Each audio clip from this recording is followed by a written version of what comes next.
Hi, you're listening to On Israel at Al Monitor, and this is Ben Caspit from Tel Aviv. The peace agreement, actually the normalization agreement between Israel and the UAE, will probably be signed sometime this month at the White House in the presence of President Trump, Prime Minister Netanyahu, and Emirati Crown Prince bin Zayed. The Americans are promising that other Arab states will join the Emirates, and what has been a diesel so far could become a flood, and maybe not. Right now, Sudan seems to be next in line, as well as Bahrain and perhaps other Gulf states. It was also reported in recent days that Israel and Kosovo, a Muslim state in Europe, would recognize each other. Are we at the start of a golden age in the Middle East? Is this the end of the long accepted paradigm that any normalization with the Arab world must be linked to progress on Israeli-Palestinian peace? How will this process affect the Middle East in general, the conflict with the Shiite axis in particular, and the almost nightly war that is waged in Syria between Israel and Iran, according to foreign reports? Ambassador Ron Prosor is Israel's Mr. Diplomacy. He served as Director General of the Foreign Ministry, was a much admired ambassador to the UK, and then Israel's permanent representative to the UN. Prosor is a consensus figure in Israeli diplomacy and one of its most articulate and persuasive voices. He advocates a new type of diplomacy, one that relies on power, intelligence, and innovation rather than on seeking favors from other states and asking them to like us. Ambassador Prosor, currently head of the Abba Eban Institute for International Diplomacy at the Interdisciplinary Center in Herzliya, will join us right after this short commercial break. If you're listening to this podcast, you obviously care about the Middle East, and if you do, you should probably be reading Al Monitor. Al Monitor is a global newsroom headquartered in Washington, D.C., with a network of over 160 contributors around the world. Al Monitor offers first-class reporting and analysis from a range of perspectives and an approach that represents the highest journalistic standards, as well as an award-winning commitment to press freedom and independence. If you haven't done so already, visit us at almonitor.com, check out our articles, and sign up for our free newsletters. There's a lot to choose from, including the Week in Review, an essay that offers unusual insights and forecasts into the region based upon Al Monitor's outstanding reporting. And if you haven't done so, please subscribe to our Al Monitor podcast on your favorite podcast platform, On Israel with Ben Caspit, and On the Middle East with me, Andrew Parasolidi.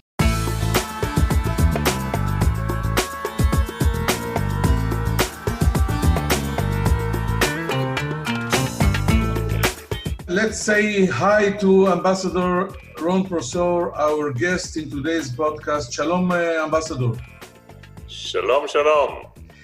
Thank you for joining us here in Al Monitor. My first question is the normalization agreement about to be signed between Israel and the UAE a strategic historic event for the Middle East, or simply another stage in an evolutionary process that has been a long time coming? After all, we've had relations with them for 25 years. The news is that the relations are no longer an open secret. They are out in the open. How dramatic is it, in your opinion? Well, I think it's neither or. It means that an evolutionary stage can also be historic. It's an evolution because in that sense it continues a long process. But it's also a revolution in the sense that Israel is no longer the mistress. We've become a legitimate wife. You can't underestimate the value of symbols in the Middle East because it sends several really strong messages. The first message is to its own people, that the Emirates leadership, and leadership in the Middle East is absolutely crucial, is investing in their future and doing the necessary steps to move from a traditional oil-based economy to a modern digital economy. And it sends also a message to the Palestinians Dear friends, if you keep on refusing to everything, the train has moved, and countries will follow and no longer mortgage their own interests for the Palestinian case. And I think it also sends, and that's the last thing, a message to Iran, that they will not sit back, the pragmatic Sunnite states, and let Iran undermine the Middle East and create instability. I want to ask you a tricky question that I did not plan to ask, but because you used the paraphrase about we are marrying now the mistress, I will ask you, who is the wife we left at home when we got out to marry the mistress? And I think you just touched it about the Palestinians. What effect do you think this process will have on the Palestinian process, about the Palestinian track? We are dealing with it maybe 25 years since the Oslo Accords, or maybe the Madrid Convention. What is the future of all these negotiations, historical negotiations? Can it work against it, or maybe it can affect a new Palestinian leadership that will hopefully emerge and finally realize that time is no longer ticking in favor of the Palestinians? It's a very good point. When you talk about, bilateral open relations and peace agreements, then I want to remind the listeners, with Egypt and Jordan, we moved into a peace agreement, and both, by the way, also Jordan and Egypt received by doing this something also on the Palestinian side, both from Menachem Begin and the Prime Minister, and also Jordan. And I think that moving now with the Emirates, they can claim that they, by making peace with Israel, can influence Israel's policy, and they connect it to the issue of annexation. There's a change in paradigm which is absolutely crucial, because the Emirates are saying something which is new, and it's strategic, and it's groundbreaking. They are saying, dear friends, we understand that we can influence Israel's policy by engaging with Israel, by making peace with Israel, and not sitting on the balcony and shouting it's a lousy show. By doing that, I think they are opening a new paradigm. With the Palestinians, Ben, you know me for many years, I'm not optimistic, because they refuse everything. Look at the way they also react to this peace agreement, by burning flags, by the way their attitudes towards the Emirates. By the way, also in Jordan we see that. So I'm not very optimistic. They really have to understand that if they don't move, the world has changed, and other countries are going to put their national security interests on the forefront of how they operate. I want to even deeper to dive even deeper in this matter, because it's very complicated but crucial as well. Yes, we are seeing now the current Palestinian leadership playing it hard to get, and like you said, burning flags. But on the other hand, we are also seeing that I think that the security cooperation between Israel and the PA is going to be renewed. But I want to ask you about the next generation. Something big is happening in the Arab world, in the Middle East. You see it in the Emirates, you see it in Bahrain, you see it in Morocco, you see it in many places. Is there any hope that there will be new leadership among the Palestinians? You know, the unemployment around the Palestinian youth is unbelievable. They want, as all of us, they want to be, they want relief, they want education, they want standard of living, they want economy, they want jobs. Is it possible that not on the next week, but mid and long term, this is the only future we can expect with our Palestinian partners? So on this, I would fall back on Shkaki, who is the pollster on the Palestinian side, and he asked the Palestinians, I think recently, is there going to be a change in the attitude towards Israel because of changes in economy, better life? The answer is they won't change their opinion because of a better standard of living. But, and this is important, normalization and a better standard of living decreases the support for violence and terror. So inside the Palestinian street, the more normalization, the more economic situation, the better it is, there would be less support for terror. All those terrorists would not receive a hero's welcome. So I see normalization and a good economic life very important, but I don't think it would affect the positions of the Palestinians concerning the conflict with Israel. So it's a mixed blessing then. So, and we can prove what we just said when we look at both places, the West Bank and against the Gaza Strip. You see, the West Bank where economy is a lot better and unemployment is a lot lower, you can see the support of terror is also lower. But let me ask you, Ambassador Prosor, about the UAE and the Gulf states. I want to ask you, during your time as Israel's ambassador in the UN, you were mingling with all of them, but was there any contacts, real contacts with the UAE in particular and with the Gulf states in general? How did life look like when you're a UN ambassador, an Israeli UN ambassador in the UN, and with all these guys? So, look, the relationship, when we say evolution, the relationship with the Gulf states, the Emiratis, Oman, Bahrain, Abu Dhabi, Dubai, and others, you know, we have relations under the radar screen for at least 20, 25 years. It's not just me as Director General, but a very good team from the Foreign Ministry lay the infrastructure to what you see coming out. So at the UN, we had a lot of conversations and a lot of dialogue and a lot of things were done under the radar screen on the economic side, on the health side.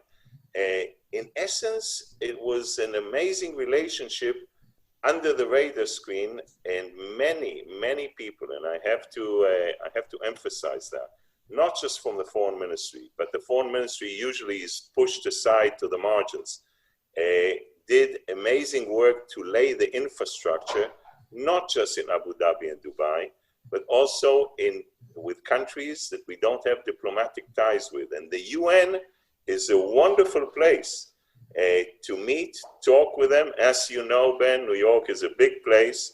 We don't have to kiss each other in the middle of the General Assembly. The Germans would say, "Küss mich nicht unter den Linden." But there's a lot of places, and we met and conducted a dialogue with many countries, including, like I said, countries from other places in the world where we don't have diplomatic ties with. To what extent, in your opinion, Ambassador Prosor, will the deal with the Emirates impact the balance of power between the Shiite axis led by Iran and the Sunni states that view Iran as an existential threat? And I want to ask you the same from the other position, the other side. If you, Ron Prosor, were the national security advisor of Ayatollah Khamenei, what would you tell him when Israel is suddenly appearing 50 miles from the Iranian shore in the Emirates, and after Israel is there, you know, the F-35 stealth bombers from United States will also park there. So what should the Iranians do now? First of all, Ben, thank you for offering me the job of the National Security Advisor of Khamenei. The only thing you didn't do yet. This can be short-lived, you know. This is one of the jobs that you could see me then hanging in the middle of Tehran with a big crane. But I would look at it from two sides. First of all, I think, and we have to be very realistic, what we see now in the pragmatic Arab world, the Emirates and others, we see them positioning themselves because Iran is a real clear threat to their own national security. So they're basically seeing Israel as part of the solution, not part of the problem. And by doing that, they're saying, dear friends, we are allies. They are telling the United States of America, we need you here in the region. We need you to help us cover and not give the hegemonial position to Iran, which undermines everything in the region. By the way, the Iranians also, most people don't know that, try to undermine Morocco, Mohammed VI. Bottom line, from their point of view and from ours, Iran was a clear reason of why they moved into this position. From their point of view, what I see is, especially in the pragmatic Arab world, a young generation, a generation that connects to the outer world, well educated, and in essence, this young generation, the Arab world, is our hope for the future. They can connect to us. They don't need the leadership to decide for them. It's a different world out there. And the minute we engage, we will first and foremost have the people to people that we don't really have with Jordan or Egypt. Another tricky question that I'm just thinking about, assuming we can contain the Iranian nuclear threat and with the superpowers in the agreement, the United States, we can halt the Iranians from reaching nuclear power. And assuming we can deal with the terror that Iran is spreading, maybe history, historians 200 years from now will actually say that Iran was the most important strategic asset of Israel in these times, because it enabled us to join the Sunni world, and we are surrounded by Sunni states, not by Shiite states, if we will exclude the Hezbollah in Lebanon. I completely agree. I think that Iran here, and we're in the midst of the Shiite Sunnite revolution in the sense, the Iranians, we have to thank the Iranians. No one has done more to bring Israel and the pragmatic Sunnite states together than the Iranians. I don't think I would have told that as a national security advisor to Khamenei, but that's the truth. We see them understanding and doing things that we wouldn't have seen them doing years back. So I completely agree. I think that in essence, when you zoom out, it's I would brand it as the coalition of the willing and the coalition of the unwilling. The coalition of the unwilling. We have Iran, we have Yemen, we have Hezbollah, we have countries that are not willing to do anything, but always are trying to undermine, and through terror and violence are trying to change the way people think and the way people live. And the coalition of the willing, you see not just Egypt and Jordan and the Emirates and Saudi Arabia with a new leader, Mohammed bin Salman. And I think, we see that part of the world, in the pragmatic Arab world, having more and more strength, and I hope it would tip the balance. Let's talk a little about the Israeli internal dilemma. I want to ask you, is Benjamin Netanyahu, the prime minister, is he right when he says that this is the first time Israel is making peace in return for peace? Let's face it, Netanyahu gets normalization, but in return, he gives up a historic opportunity to annex territories. He freezes construction in the settlements, and he's forced to accept the sale of F-35s and other strategic weapons by the US to the Emirates. Is this a good deal? What would you do in Netanyahu's shoes? So I think that concerning annexation, I'm absolutely convinced that the fact that we are not doing annexation is just going to strengthen both our relationship with Jordan and Egypt. It doesn't make, it's not still talking about, the Jordan Valley and having Israel's army still there. That's a different story. But, and people don't have to mix this up. It's really important. Israel will defend itself by itself, and of course, no UN forces or American forces. Don't get me started on what I think about UN peacekeeping forces. But it's clear that this is something that is really important. Concerning the F-35, Ben, you know very well that Israel always, with the United States of America, talks about the QME, the qualitative military edge. Israel for years has been trying to maintain that, but don't forget one thing. Israel, we always think of ourselves as very strong, but we are the mouse in comparison to the elephant. Sometimes we think we are a mighty mouse, but we're still a mouse. And when the United States of America decides, because of American national security interests, to sell different military systems, we can argue, we can fight. The president needs the consent of the American Congress, both the House and the Senate. And I think we are going to really insist on the qualitative military edge. At the end of the day, this is an American decision. It's going to be clearly very hard for Israel to go to Congress and say that the Emirates and the others, because there's a peace agreement, there's Iran, why they should not be able to get that. But I think that would have been the case, I may say so, even if we wouldn't have peace with the Emiratis or with the Gulf. We have to be very, very fair on this. You remember the AWACS, you remember other systems. That we really fought when I was in Washington also. We have to keep that. By the way, this is important.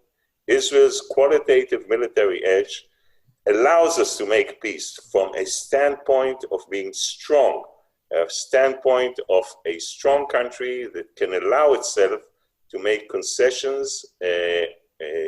Only a strong Israel can really maintain a long-standing peace in the region.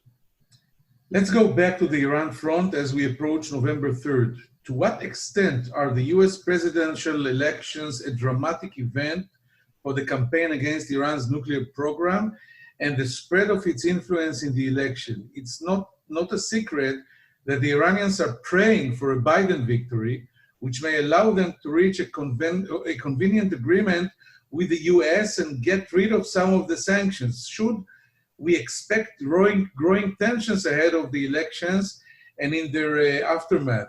What should Israel be preparing for? An all-out war with Iran and its allies, or a new nuclear agreement, even if not a perfect one, which the US will join? Okay, it's a fair question, but I want to say that Joe Biden is not Barack Obama. Yes, he talks about changes in the nuclear agreement, but the facts on the ground and the changes since this agreement was made with the nuclear archive, it's quite clear where Iran is going. It's also quite clear what Iran is doing in the region, and it's also quite clear that all the people that said that the internal things in Iran will change, more pragmatic people are going to be voted into the Majlis, the Iranian parliament, basically, no, nothing happened. So I think you'll see a different approach by the Biden administration, but taking into account already what was achieved by the Trump administration. So yes, I think we might see a different agreement, a better agreement, and I don't see such a dramatic change But clearly, it's going to give a whole different attitude towards the whole region. Don't forget that we are only part of the region, Ben. And the way the Saudis, the Emirates, the others are looking at this, they are looking at Iran, any support for Iran and Iran hegemonial position in the region, they see that, and rightly so, as undermining their own existence sometimes in the region. So yes, we have to be prepared to that. We have to clearly put all the issues on the table with the American administration, if there's a new American administration on the 3rd of November.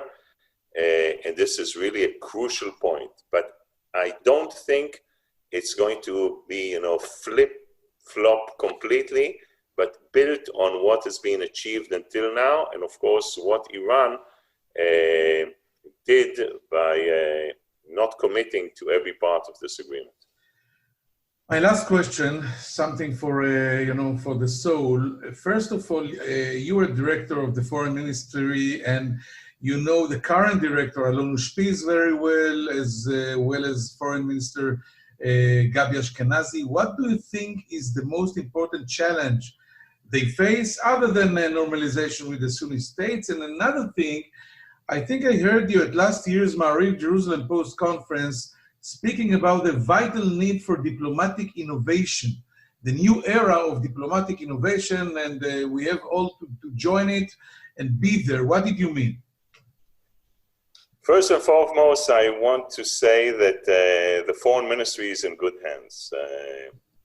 Now the Director General, Alon Ushpiz, is a real professional. I think Gabi Ashkenazi is a Foreign Minister. First, we have a Foreign Minister who's really a Foreign Minister 24/7. The Foreign Ministry needed it. The Foreign Ministry needed someone who's going to allocate his time and who's also operational. So we have a very good team in the Foreign Office. There are challenges. The challenges is, of course, first and foremost, the United States of America on both sides of the aisle, to maintain that with the Jewish community, an amazing Jewish community, but reaching out to both parts on both sides of the aisle in the United States of America to really reach out towards Europe. The Foreign Minister was out there now in a meeting with all foreign ministers of the EU. And we have to be able, Ben, to really the power competition now between the United States and China. We have to find, and that's a challenge, to navigate very well, because China is a friend. China, especially on the people-to-people, has huge respect for Israel and the people of Israel. It's an old civilization, but China is in conflict with the United States, with India. Israel has to navigate, and I think that's a hell of a challenge. Look, diplomacy is changing, and you heard me, and if it would not change and use the new technology, we are going to really have a problem and maybe go backwards. What do I mean by that? It has to be active. It has to be able to measure what we do in every embassy. How many delegations were sent to Israel? How many times the ambassador was on TV? How many times was he on radio? How many, what's the industrial and the trade relations between both countries? It has to be measured, and it has to be measured in all parts. So I would call it ROI, return on investment, on the economic side, the social side, the cultural side, and using technology, virtual reality. Ben, we can show people what a Hezbollah tunnel looks like by virtual reality. We can move them in. Big data, consular services, face recognition. Why stand in line? The Foreign Ministry, I know, is working 24/7, day and night, all around the world. And we have, of course, the challenge that we have to deal with, and this is Corona. Corona is also an amazing... Right now we are getting used to Zoom diplomacy. Zoom diploma, we are already Zoom fatigue, but the issue here is to use Corona as also an opportunity, not such a challenge, to cooperate in research, to really open up flights. The foreign ministry today has huge challenges, and it has a very, very good team to lead it to the next millennium. Ambassador Prosor, thanks for joining us and for this fascinating conversation. We will be back right after a short commercial break. Thank you. Shalom, Ambassador. Shalom, shalom. Thank you. If you're listening to this podcast, you obviously care about the Middle East, and if you do, you should probably be reading Al Monitor. Al Monitor is a global newsroom headquartered in Washington, D.C., with a network of over 160 contributors around the world. Al Monitor offers first-class reporting and analysis from a range of perspectives, and an approach that represents the highest journalistic standards, as well as an award-winning commitment to press freedom and independence. If you haven't done so already, visit us at almonitor.com, check out our articles, and sign up for our free newsletters. There's a lot to choose from, including the Week in Review, an essay that offers unusual insights and forecasts into the region based upon Al Monitor's outstanding reporting. And if you haven't done so, please subscribe to our Al Monitor podcast on your favorite podcast platform, on Israel with Ben Caspit, and on the Middle East with me, Andrew Parasolidi.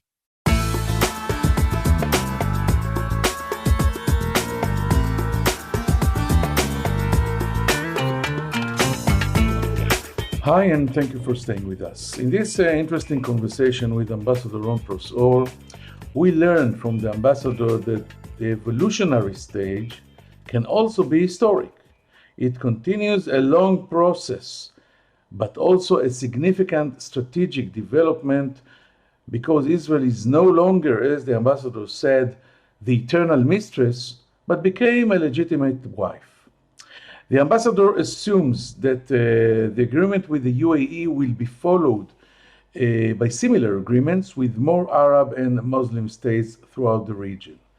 The main optimistic message this agreement sends throughout the Middle East is that the leadership of the UAE is investing now in the future of its people, the young generation, and is moving from a traditional oil-based economy to a digital, sophisticated, modern economic power that is not committed anymore to external, irrelevant obligations like the Palestinian problem. Another message to the Palestinians is that if you keep on refusing to everything, you will probably miss the train.